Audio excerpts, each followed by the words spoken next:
Today's topic on writing and publishing for your practice or to build your practice, it's been a long time coming. I have noticed over the years, there's some prolific writers and communicators in this group, not all on coaching or coaching related topics, but they're very accomplished in other ways. So I wanted to see if we could find out, if we could find out and get a good inventory, bibliography of, so who's written what, but also beyond that, why would you do that? I think there's a lot of us who maybe are kind of timid with writing, especially in the coaching field, if we're newer to it, or maybe we're just not inclined to do it. I will tell you that, I've been said, so when's you're going to write your book, Tim? And I thought, book? What do I have to say? Well, I'm still wrestling with that. But there's several people on this call who have written quite a bit. So our awesome newsletter editor, Arnie Katz, a couple of times has run a call for authors. And I've heard from a few of us on the call now, but I'm just curious. I've got a list started, and I knew about some others. Raise your hand if you've published anything related. It could be anything related to coaching, a book, magazine article, blog, anything like that. Yeah, a lot of us have. Yeah, all right. Shameless. Some of the people I heard from, let me just share with you. And if I haven't heard from you, and if I don't mention your name, put it in the chat and I can add you to the list. We want to just kind of see what we have out there.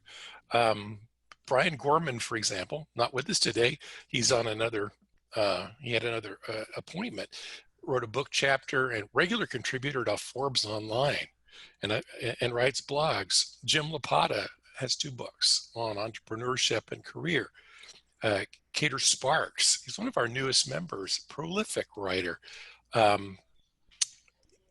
not on coaching, but he's on art and fashion architecture for several magazines and the New York Times. Adam Robersmith, several articles, blogs around spirituality. Tom Keitel has written a book, Zan Shen, Finding the Power Inside Your Decisions. Matthew Bennett has an ebook, and I just got that yesterday, Mastering Life, and which he thinks may well be one of the world's first LGBT plus and kink-aware self-help books. So good on you. That would be something to be proud of. And then Ken Jenkins, colleague of mine from other lives, has written, I think, 1 book plus several blogs and podcasts, not on coaching, but he's done the work. So, and that's in addition to our panel today, who 3 people I love talking to. So this is a treat for me.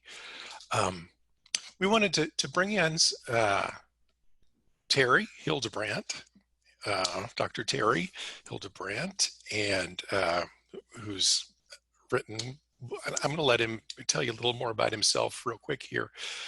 Garry Schliefer, the publisher of Choice magazine. There you go. And Scott Graham-Stephens, who has, Scott, you've probably written more books than about anybody I know. So, and I have a lot of unfinished books that I'm still working on. Oh, well, it's a process. So well done. So let's kind of get into this. I mean, we thought it would be interesting to explore. Why would you do this? We spent a good bit of time on one of the GCA executive committee meetings about this topic when we talk about what we want to talk about. And there was so much, and there was so much energy around it, we decided we wanted to do a couple of these, 2 bites at the apple. So this month we have the three panelists, and then next month Terry is going to lead a panel kind of building on that. So let me introduce our panelists, or let them do that. Terry, would you tell us a little about yourself and your writing? Thank you, Tim. It's good to see you and all the men here Yeah. today. So a little bit about me. I am an executive and leadership coach. I'm also a coach educator and certified coach supervisor. Been doing coaching 23 years. I'm trained through the Fielding Graduate University, and last couple of years I've been leading that school as well. So I lead a staff of 11 faculty, and we teach new coaches to be coaches, and we also do coaching research. So I've done quite a bit of coaching research in the last few years. Our latest book that just came out last month, less than a month from now ago, was Innovations in Leadership Coaching. I have a copy right here, so I'm very excited about this, and it's a edited book, so I can talk a little bit about how do you put together a book with 27 authors and 19 chapters, so it's quite extensive. But I've also written books on my own. I published my dissertation, which is Journeys of Heterosexual Evangelical Christians from Anti-Gay to Pro-Gay. So if you have any interest in religion and in transformation and transformative learning, that's a really good book to read on that. It'll warm your heart. It is possible to convert anti-gay Christians to be pro-gay Christians, and I prove that, and I know how to do it. So if you're interested in that topic, it's out there on Amazon. And then I also wrote a business book, Leading Business Change for Dummies. And yes, it's one of those black and yellow dummies books, and they approached us a few years ago to write that for them. So that's a Wiley book, and was probably the hardest book I ever did, because there were like 5 editors and they all disagreed on everything. So it was like, okay, who do you listen to? Right? And I also write regularly for Gary in Choice Magazine, which I love to write for Gary. And that's an amazing magazine. If you have not seen it, I highly recommend you subscribe, because we always have the power of choice, right? Been well trained by Gary. So, and then I do my own blogs and things of that nature too. So that's another way to get things out there. Fantastic. Great. Okay, Gary. Hey, yeah. So I'm Garry Schliefer, and I am the publisher, as we've heard, of Choice, the magazine of professional coaching. Shameless self-promotion, choice-online.com. Use the coupon code Friends of Choice, and you will receive $5 off your subscription. So, or is it 10%? Can't remember. Doesn't matter. I've been a coach. Yeah, it's not free, but you can get it free too. I've been publishing Choice for over 18 years. It was 2 years after I ventured into the coaching industry and became certified. And I went looking around for a magazine, and there wasn't one. And my husband, I still remember, we were sitting on our 3rd-story deck on a Sunday in our bathrobes having coffee. And I said, it's really strange. There's no magazine out there. And he goes, well, you're an entrepreneur. Create one. So I did. And so much to the chagrin of many well-educated publishers, one of whom used to be on our team, we forged ahead, and here 18 plus years later, still going strong and getting stronger. Yes, thank you to the many people on this call who have written for Choice, not just Mr. Terry, but also Mr. Tim and Mr. Thomas. Anybody else? I can't remember now. And I too, I now write for Choice. It was a long time coming, but I review apps and programs along with Marcy, who does more of the tools, the hands-on cards, that sort of thing in the coaching tools column. And I too have taken on a lot of marketing writing. I do a weekly blog for Choice, which sometimes is easy to do because I can grab a great article and put it out there. But most of the time I write my own copy, and also write for my new program, which is coming soon. Bernie, tag team, let's go.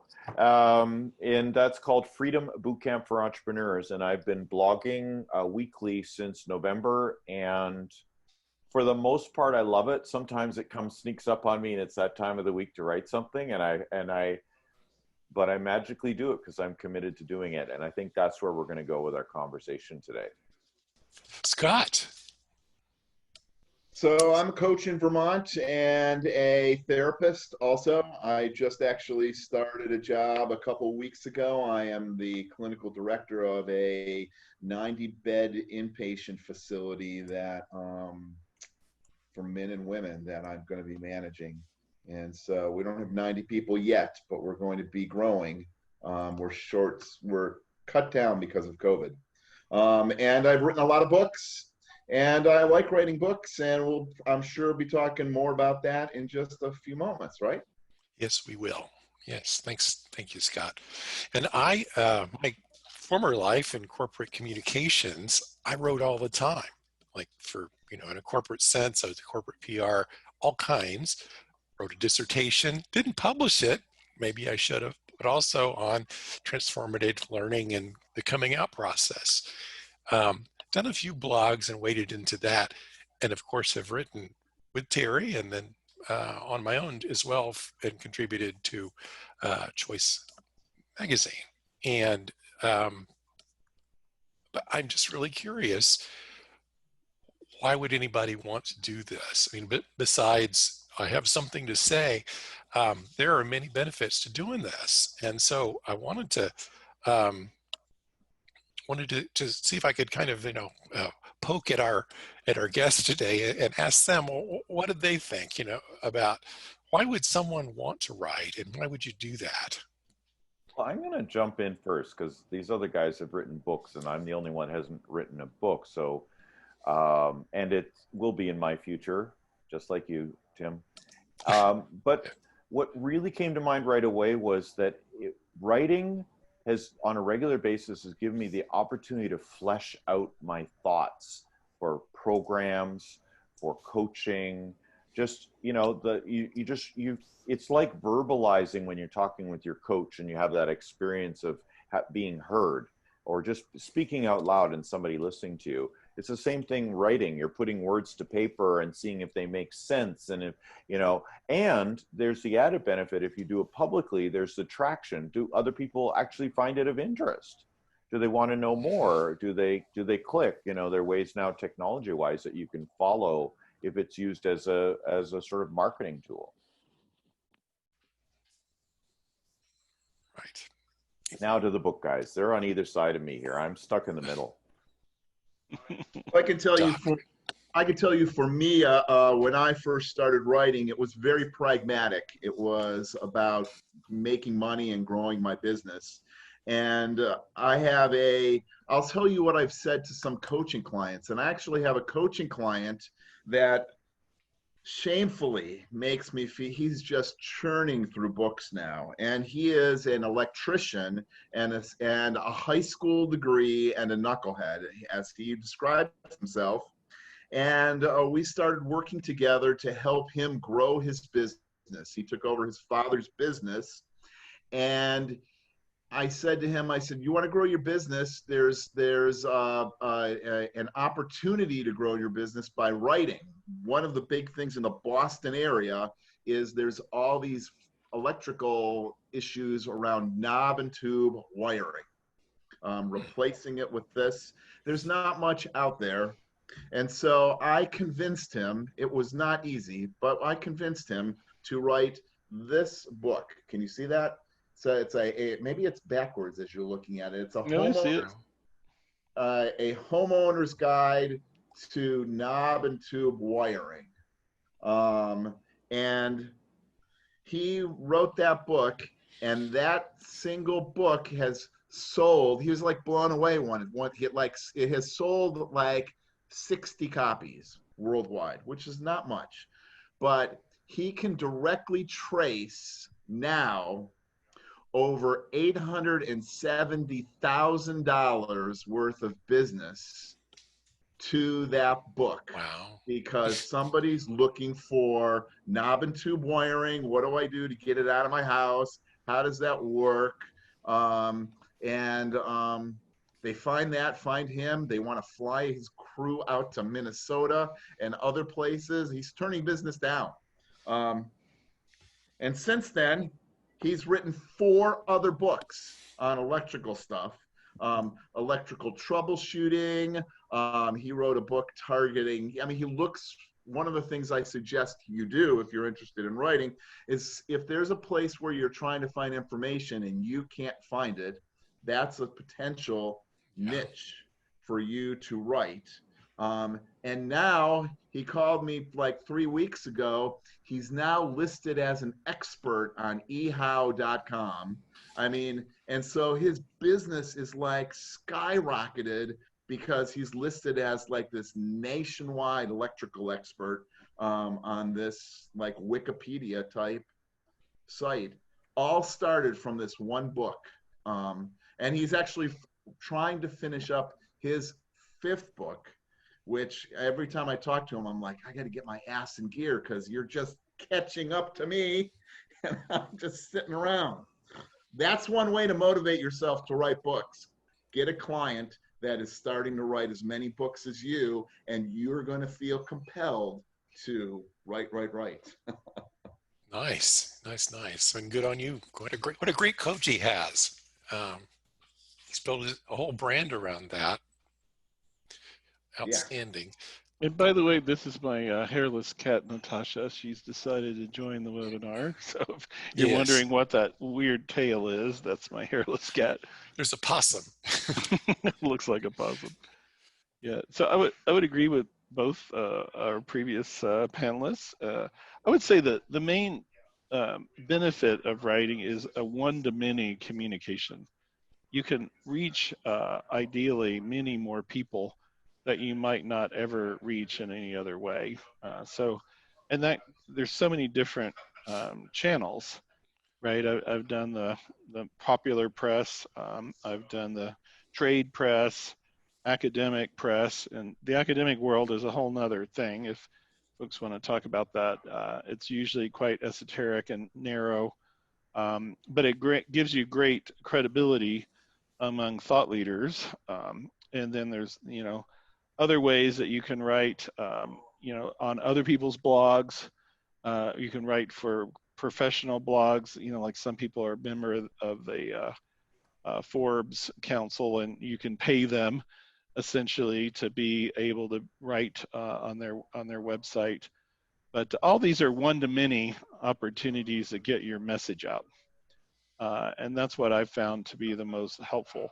It also creates an opportunity for you, if you do blogging, to advertise without advertising. With most social media sites kind of frown upon bold-faced advertising. But if you're talking about content or cool new ideas or research or things of that nature, you can certainly post that. And a lot of people will follow up and read that. And even if they don't read it, doesn't really matter. Your name is getting out in front of them. But I think the main thing is you have to be consistent and do it over and over. One and done is really not going to work. You've got to have your name and company and ideas in front of people on a regular basis. I would say at least once a quarter, ideally once a month. And you can add to it, things like videos and webinars and other kinds of media. It doesn't have to be just written form, right? You can do vlogs, video blogs, and all kinds of cool things nowadays. And it's all free, really. You don't have to pay for any of that with Facebook and Twitter and LinkedIn and Instagram. And also self-publishing has become drop dead easy. Amazon has made it like anyone in the world could publish. So, it used to be, you got to find a publisher. I tell you what, I will never go with a professional publisher again. They offer no value and just give you a big headache. So I've done it and then we'll never do it again. And they don't really help you that much with distribution either. I think Amazon is the place to go, and pretty much all the other bookstores are going out of business anyway. So it's really, where to be. Great. Well, so speaking of Choice Magazine, how do you get published in Choice? How does that work? It is super simple. So what I've found, what I'm doing here is I put it all on our page. It is so easy to write for Choice, and I found that over the years, and this is in general, okay, not just for Choice. Know who you're writing for, and in our case, be a reader, be a subscriber of Choice Magazine, so you can tell the tone, the quality of the articles. They're not all written by coaches, by the way, so don't feel that you have to be a coach.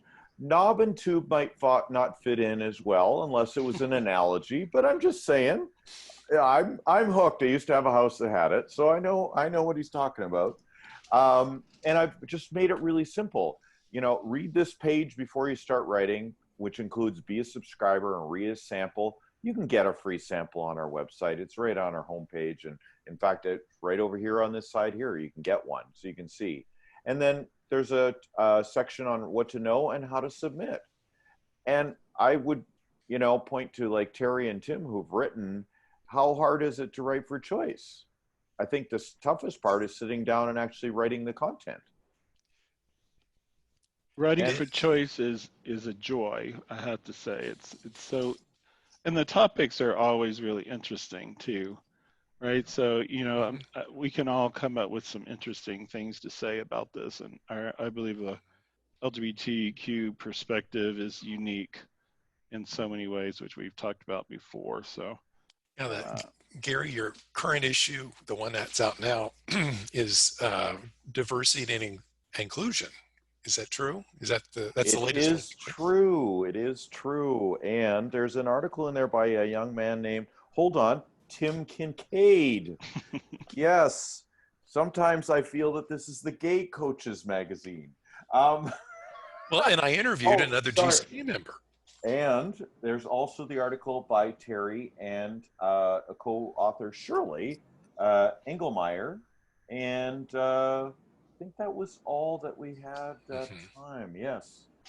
And but I've also had been introduced through the Gay Coaches Alliance from Terry and Tim to Pam Van Dyke, and she's submitted and is an advertiser, so it's a multi-purpose. But back to your question, did I sufficiently answer your question? I think you did. I have to say, I have written for other magazines and have dealt with them, and yours is top notch. And you all don't let something get through that's not up to snuff. Mm-hmm. You got editors, and if it's not up to scratch, so yeah, I have a managing editor that kicks my ass, and nothing will get through that is crap. Now, if it's close but needs some nurturing and I know you, I'll come back to you and help you and guide you to what's needed.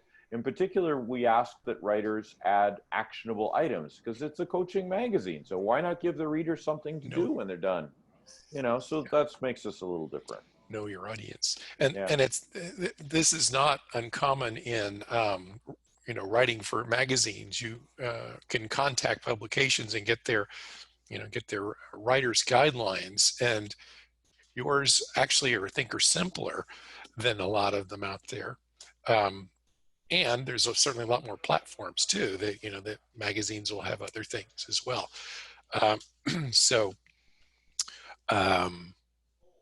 Okay. Well, I wanted to ask about blogs, and I think we maybe touched on this a minute ago, but Terry and Scott and Gary, you all have done some blogs. Do you do it regularly and weekly? Weekly, yeah, right. Weekly times 2. Yeah.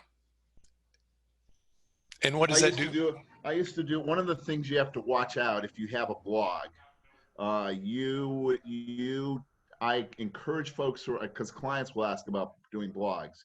If you have a blog, you have to make a commitment of a month, a commitment every week, some sort of commitment. Because if you publish twice in April, and then once in September, and then next January, and someone's looking for a coach and they go look at your blog, they aren't going to look very highly on what you're doing. They're going to think you're have trouble with procrastination, you have trouble getting your shit together, what's going on with this guy? Well, that's whether it's Twitter or this or that. If you are interested in blogging and you just want to do a blog and a couple posts, do a couple of strategic posts and attach them to your LinkedIn profile. You can direct folks there. I currently have, I actually had five posts on my LinkedIn profile, and now I only have 3, or 6 posts, and now I only have 3 because I wanted to have a very targeted LinkedIn profile around career coaching, and I got rid of all the other stuff. Another good place to post, if you just want to do a couple of posts, is Medium. Because if you post on Medium, there will be a number of other articles out there, and people will not notice whether you posted in April, September, and November. And so think about the frequency thing. If you're going to do a blog, you got to do a blog. Yeah, I kudos to that. Thank you, Scott. I put myself on a content marketing strategy, and I had to, before I started, I had to commit to blogging once a week. And until I had my head around that, it wasn't going to happen. And once I did, I never stopped. And it's, one of the other outcomes isn't just marketing and fleshing out things. It's also a bit therapeutic. Sometimes it's a bit journaling, that when you have your clients journal or you just do journaling, it's got a bit of a healing power to it as well. Yes. Writing is thinking. It's like journaling, as you said. And sometimes great new ideas can come forward. There's something that I mentioned earlier that Brian Gorman has done, and Terry also has done, and that's, you don't want to write a complete book, you write a chapter. And Terry has done it, been on both sides of this. So tell us a little about book chapters. Absolutely. So book chapters are common in the academic world, but they're also common in that kind of in-between space where it's academic and practitioner. And we'll be talking about this more later, but associations can write a book to really promote themselves. Like, here is the voices of our group. But I've done several. I did one for New York SUNY Press among the integral theory literature. They did a whole anthology on integral sexualities, and that's one of my areas of expertise. And and I got, my chapter was right next to Ken Wilber, if you guys know Ken Wilber. So this was a big deal, right? And there were other folks in there as well that were former members of the Gay Coaches Alliance. So it is an opportunity to make yourself known among a group, and then you get some notoriety. I did one also with the Handbook of Personal and Organizational Transformation, and that's done by Springer, the same folks who do Nature. If you guys know the famous journal Nature, which is probably the #1 journal in the world, actually. I put a book chapter in there, and they invited all the authors to New York, right there in the financial district, and we had this all-day summit, and Brian Gorman was there as well from our community at the GCA. So it's also a chance to meet new people, to talk about new ideas, to be part of a different community where they are bringing forward innovative kind of cutting edge thought leadership, and that can be really fun to do that if you want to associate yourself with that kind of community. And then of course my recent book that I'm the lead editor, I pulled together alumni from mostly Fielding's coaching school, because I wanted to showcase the research as well as thought leadership of the program I was in. And I also invited a few other strategic people that I wanted to be associated with. And So that can become like a showpiece of what you can do as an organization or as a program. And that's the reason I wrote this book. So there's a lot of reasons to do it, and there are a lot of ways that you can get connected. Often there are call for proposals, I think majority of the time. And anyone generally can apply for these. Oftentimes they're an open call. And you just have to get on the right lists to be able to kind of be in touch with that. And then you submit a proposal, usually just a couple of pages, like who are you and what do you want to talk about, pretty much, and how it might fit within the theme of the edited book. And then they'll either accept you or deny you, and then you got to write the thing and go through a few rounds of edits. So it is some work to write for somebody else, especially if it's on the more kind of scholarly side. Peer review is important, and they will give you feedback and ask you to do revisions. So you have to somehow have bite your kind of swallow your pride a little bit and realize you might have to change up things a bit. But it's also really good rigor to get feedback from peers. So that might challenge your thinking or point holes out in your reasoning. That it's in and of itself can be a really good experience because it strengthens your argument. You're not in it alone, right? You've got these other people that are here trying to help you out in that community. So I've heard we would write to get your message out, to build your brand or become known as an expert, to network, and maybe deepen your skill and your knowledge. What I haven't heard is making money on it.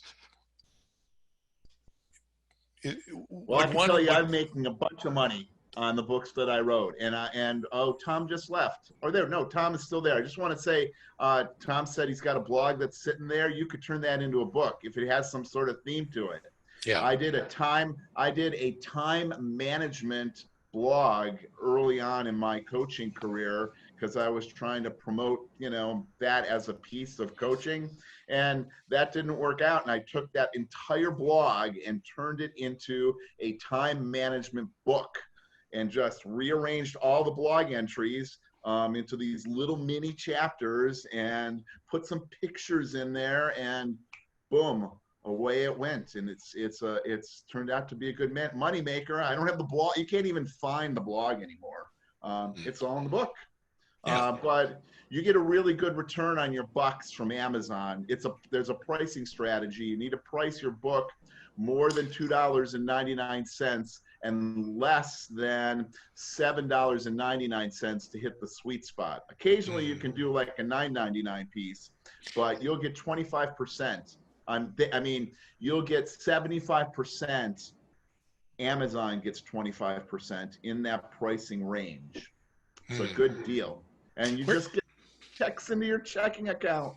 It's like getting a stimulus check. So Scott, letter on it. If someone wanted to know more about that, where would they go? About the price breakdown? Well, yeah, or just the Amazon thing. I actually if you've got an Amazon thing, you go to kdp.amazon.com. KDP. I'll type it. Okay. KDP for Kindle Direct Publishing. Oh. See, that's worth the price of admission today, wasn't it? And now here's another piece. ACX at Amazon.com is loaded with out-of-work people with good speaking voices, and they will take your book and turn it into an audio book for free and then split the profits with you. Wow. Who does that again? Huh? Who does the audio book? ACX. ACX. Okay. I might be interested in that. Wow. Wow. Cool. Yeah, it's a nice little piece. Once you get that rolling, you got a couple books out there. People really like that and are like, oh, let me get on this because you've published a couple of books. So I want to do your audio book for free and split the profits with you. I have to say though, Tim, you know, I know Scott has written some books that are on broad interest.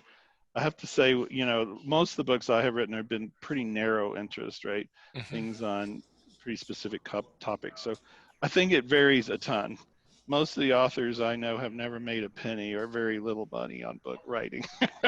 I would say 95% of the authors I meet make just next to nothing. So I think it is a magic formula that Scott has on how do you actually make money on books, because it's pretty rare. Mm-hmm. I'll tell you the formula. You want to know the formula? Hey, no, don't give it away. Save it for your coaching. It's easy. Yeah, right. It's easy. If there's no other books published on the topic, or just a couple of books published on your topic, when you publish your book, it is going to zip out because it's one of the few. So I write books. If I have trouble finding information about something that I'm trying to do, like I'm growing Good King Henry. How many people know what that is? Raise your hand. Look, no one raised their hand. And so I couldn't even find a article. I found like a half an article online. And so as I was learning how to grow this plant, which is perennial spinach, I kept all the information, I published it in a book, and the money started coming in. Wow. Just a business strategy, right? If people want to eat pizza and there's 10 other pizza parlors in your town, you're not going to open up the 11th pizza parlor. If there's not a Chinese food place and you open the only one up, guess what? You're going to be selling. So, well, I love how you've demystified this, because I've never heard of a lot of this stuff. Exactly, where do you even start? Which is kind of the next question is, well, what are some resources for authors, writers out there? And put some things in the chat too. I know that some of the other guys on the call. But Scott, keep going. I mean, what other resources are out there would you recommend? Well, if I will tell you this, if you have written a book, if you are somewhat of an expert in your field, you definitely want to get on the Haro feed. If you are not on the Haro feed, you are losing out on a lot. So you got to be really diligent with the Haro feed to be checking it 3 times a day and then responding like crazy. So Haro, I can see some confusing. Haro is short for Help a Reporter Out. And it's a service for reporters and for sources. I'm a source. I'm an expert. You subscribe. It's free. And reporters post a question and are looking for something, and then it goes out to the entire world on the Haro feed. So it's first come, first serve. And it is questions on everything. I am telling you, questions on everything from marijuana to high school education to dildos to COVID. Any reporter out there that is writing will point, I mean, what's the favorite this? And they're looking for, and all you have to do is respond in some sort of cogent, concise, clear way, and they will literally copy and paste and put that onto their blog with a backlink to your website. Wow. It's like amazing. It's amazing. Yeah. Well, thank you for that. I just want to jump in 2 seconds about Haro, because it is great. It is a great website. And if you're actually researching a book, which is how I got into it, was I actually was trying to research a book about experts who I would query, and then they could get quotations and get a interview and then publish the interview. And they usually did ask for something.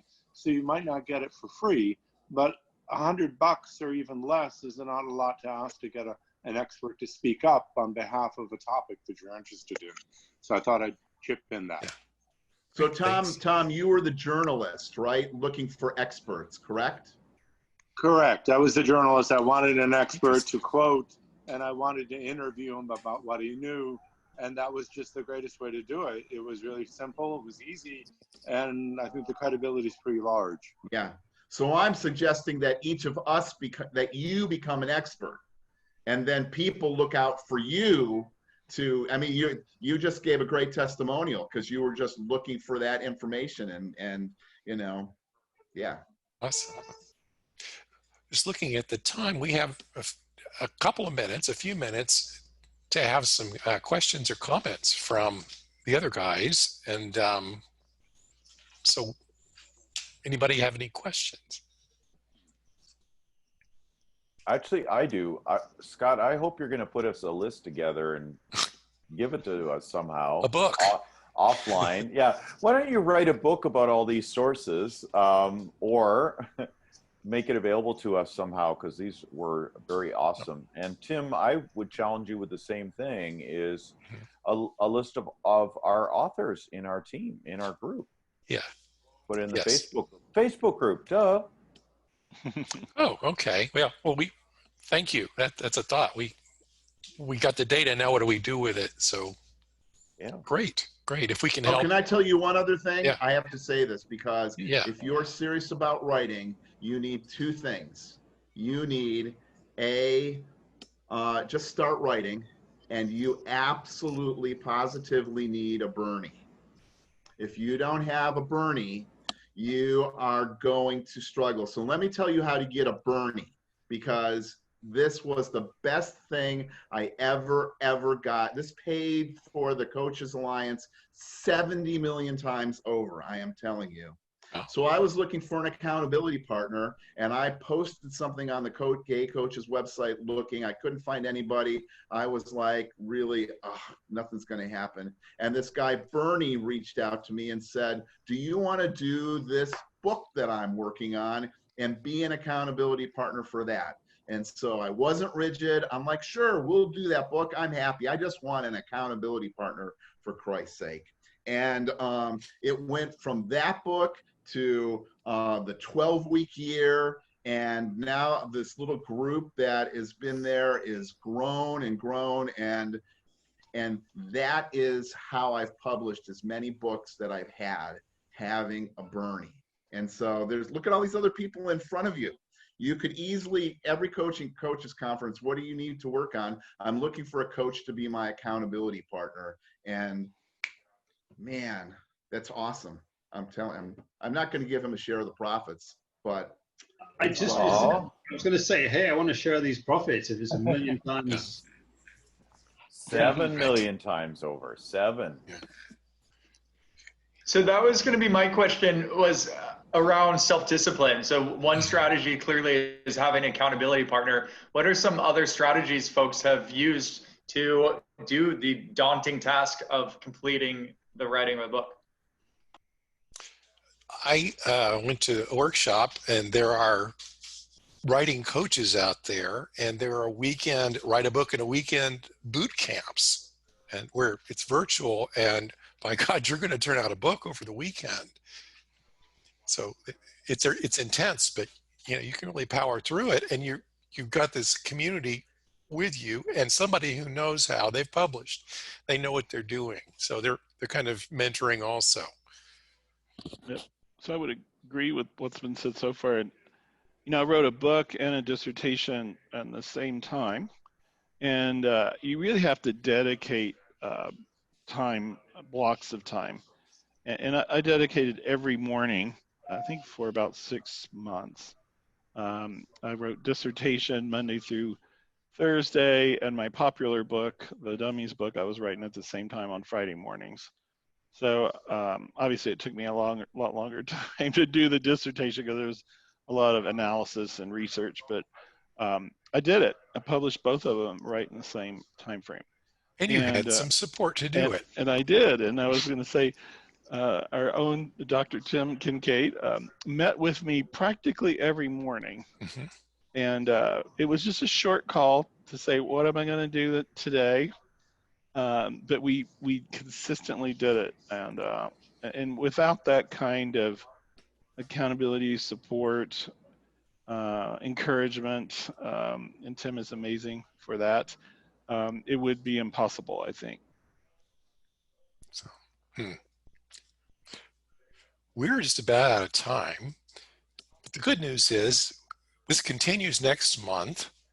Next month's call, Terry is going to be leading that one. We have also decided that, I think someone alluded to this earlier, we're going to write a book. The GCA needs to have a book out there. Jim Lapata suggested this, I think, 3 years ago. He was ahead of his time. We finally heard him. And so you might be thinking about this, we're going to have a small committee. We're going to kind of flesh it out some with what focus we want to take. But there's really not a gay coach's voice out there, except for Choice Magazine, of course, but in a book form. There you go. So more to come. But I just wanted to put that out there to be thinking about that. What would you have to say about coaching gay men, or being a coach who's gay, or anything in that realm? The time's now. The time has come. So, and speaking of time, thanks everyone to our panelists. Very, very good information.